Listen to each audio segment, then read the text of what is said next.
Allotment letter दिया गया।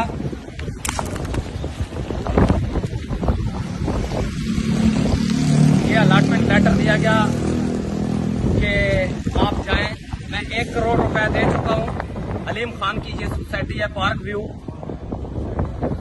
और मुझे यहाँ के ही बंदों ने, अदनान और तौकीर राय और वकास, उन्होंने कहा कि जनाब ओवरसीज में आपका प्लाट है ही कोई नहीं, और उन्होंने मुझे ये भी कहा कि हम आपके मौक़िफ़ की तारीफ करते हैं।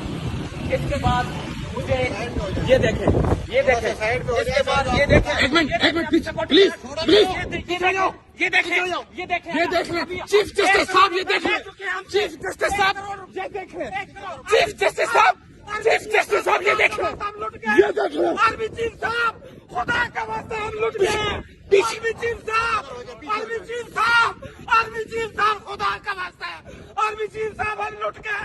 1 करोड़ रुपए मैं दे चुका हूँ, 1 करोड़ रुपए मैंने दिए, और मुझे ये प्लाट दिखाने के लिए गए तो कहते प्लाट है ही कोई। खुदाया मैं कहा जाऊँ, ओ खुदाया मैं कहा जाऊँ। या अल्लाह, ओ या अल्लाह, ये क्या हो रहा है मेरे साथ? या अल्लाह, 1 करोड़ रुपया मैंने दे दिया।